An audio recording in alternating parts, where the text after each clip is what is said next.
Hi folks, this is Steve, the Cardboard Cultist, and today we're going to be taking a quick look at Heroes of Tenefyr.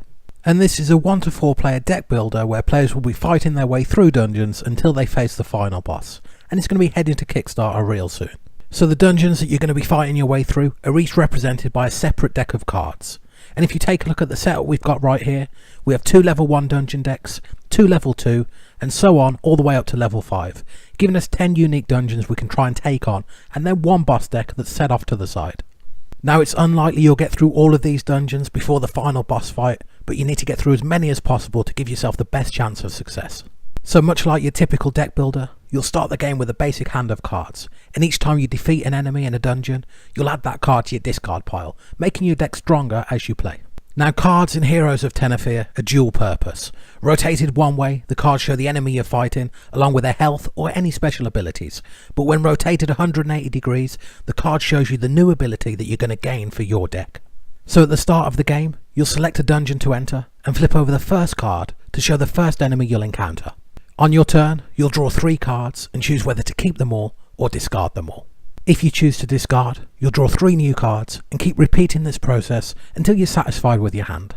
Then you'll play out your hand, totaling up your power and triggering any special abilities, and compare your power to the enemy's health. If you kill the enemy, you'll add that card to your deck. If not, the next player will take their turn. I'm playing solo here, so while I only play with 1 deck, I do get 2 chances to defeat the enemy. And it's important to note that damage does stack in this game.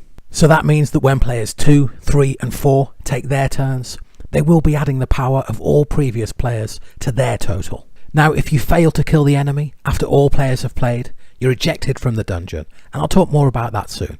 But if you kill the enemy, you can either voluntarily exit the dungeon or choose to keep fighting. So why wouldn't you just keep fighting? Well, your deck not only represents your actions and abilities, it's also your health pool. Once you've cycled through your deck, you'll be out of commission until the end of the dungeon. So let's talk about wrapping up your first dungeon. If you kill all enemies, that's great. You'll get the reward associated with the dungeon, then move the boss track 1 step, and that's that track over on the right of your screen. Then you'll shuffle up your discards and head into your next dungeon. Or you could take the coward's way out and leave the dungeon early. And while this is going to let you shuffle up your cards and get that health pool back up, you are losing some efficiency because you are still going to be moving that boss track forward.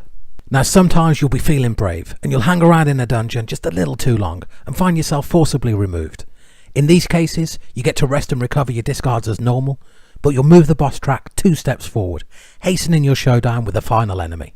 And that final encounter is every bit as tough as it should be. You really need to make sure you've geared your players up well if you want to come out on top. Overall, this is a fun, cooperative deck builder that emulates the dungeon crawl experience nicely. In each game, there's plenty of cards that don't get used and multiple bosses that you can take on. So if this looks like your sort of game, make sure you check it out. But until next time, take care and thanks for watching.